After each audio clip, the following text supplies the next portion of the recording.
눈밑 지방 재배치를 한다고 해서 없던 애교살이 생기는 건 아닌데 불룩한 지방이 좀 들어가기 때문에 묻혀있던 애교살이 좀 더 보이게 되면서 애교살이 좀 도드라져 보인다라는 말이 나오게 된 건데, 다이어트하면 턱살이 드러나는 거랑 좀 비슷한 건가요? 매우 적당한 비유이십니다.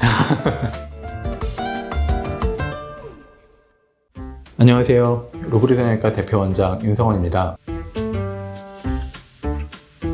보통 눈 밑에 지방이 불룩해 보인다거나 그림자가 진다거나 해서 내 나이보다 조금 더 들어 보인다거나 혹은 피곤해 보인다거나 하시는 분들이 고민이 많으신 걸로 알고 있는데요. 오늘은 그분들의 고민을 해결해 드릴 수 있는 눈밑 지방 재배치라는 수술에 대해서 소개시켜 드리고자 이번 시간을 마련하게 되었습니다.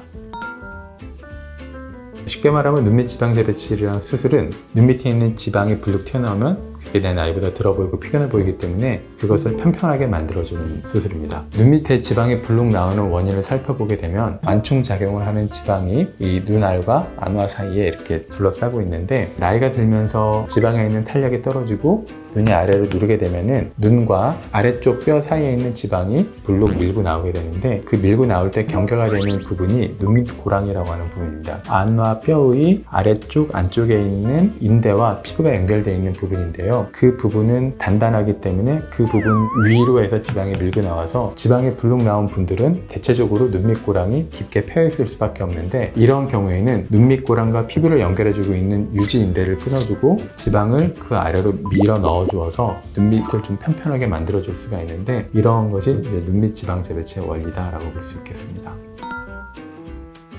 보통 지방 재배치라고 하면은 다크서클을 환하게 해준다라고 잘못 알고 계시는 경우가 있는데, 다크서클은 크게 두 가지의 원인이 있습니다. 첫 번째는 원래 눈밑 바로 아래는 피부가 얇기 때문에 색깔 자체가 좀 어두운 경우가 있습니다. 이 색깔 자체가 어두운 것을 눈밑 지방 재배치 수술을 통해서 개선을 할 수는 없습니다. 두 번째는 눈 밑에 지방이 불룩 나와 있기 때문에 그 지방으로 인해서 아래쪽에 그림자가 져 보이는 경우가 있는데요. 그런 경우는 색깔이 문제가 아니라 굴곡이 문제이기 때문에 눈밑 지방 재배치를 통해서 효과적으로 해결을 할 수가 있습니다. 반대로 눈밑이 푹 꺼져 있는 경우에도 눈밑 지방 재배치를 하겠다고 오시는 경우가 있는데, 꺼져 있는 경우에는 필러나 지방의식을 통해서 꺼진 부분을 채워주었을 때 효과적으로 다크서클을 개선을 할 수가 있겠습니다.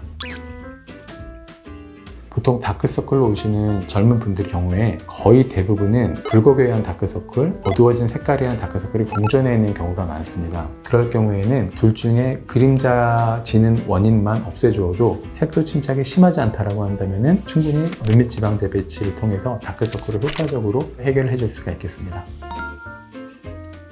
눈밑 지방 재배치를 한다고 해서 없던 애교살이 생기는 건 아닌데, 불룩한 지방이 좀 들어가기 때문에 묻혀있던 애교살이 좀 더 보이게 되면서 애교살이 좀 도드라져 보인다라는 말이 나오게 된 건데, 다이어트하면 턱살이 드러나는 거랑 좀 비슷한 건가요? 매우 적당한 비유이십니다.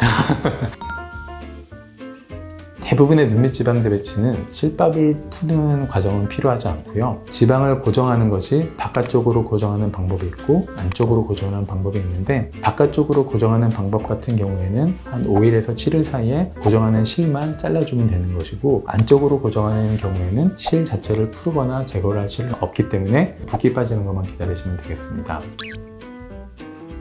물론 개인마다 붓기 차이는 있지만 보통 한 3일에서 5일 정도면은 화장을 하면은 크게 티나지 않고 어색하지 않은 정도로 해서 일상생활 하는데 지장은 없다고 볼 수 있겠습니다.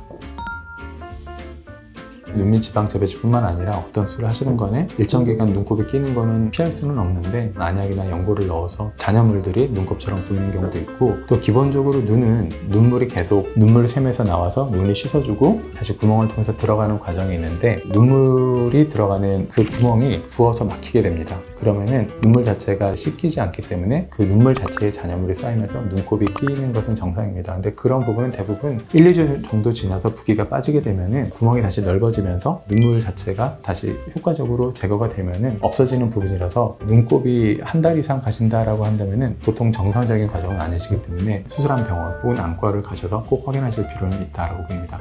보통은 수술 자체보다는 눈 수술로 인해서 결막암이 생겼다거나 했을 가능성이 높기 때문에 그 부분은 따로 결막암 등에 관한 치료가 필요할 수 있을 거라고 생각합니다. 수술하고 나서 1, 2주 정도 눈곱이 끼는 거는 정상적인 것이고, 사실은 그냥 두시는 게 제일 좋은데, 그냥 두시면 아무래도 생활하시고 하는데 불편할 수 있기 때문에 면봉 같은 걸로 살살 떼어내 주시고, 마른 면봉보다는 깨끗한 식염수나 아니면 깨끗한 수돗물이라도 괜찮으니까 푹 적셔서 부드럽게 살살 떼어 주시는 게 좋겠습니다. 오늘은 눈밑 지방 재배치에 대해서 알아봤는데요. 눈밑 지방 재배치하는 수술은 수술 방법도 간단하고 회복 기간도 짧고 다크서클에 매우 효과적인 방법이기 때문에 반드시 나이가 드신 분들뿐만 아니라 10대 후반에서 20대 분들도 부담 없이 접근할 수 있는 수술 방법입니다. 영상 보시면서 궁금한 점이나 더 알고 싶은 것이 있는 분들은 댓글에 남겨주시면 제가 성심성의껏 답변 드리도록 하겠습니다. 지금까지 루브르 성형외과 대표원장 윤성원이었습니다. 감사합니다.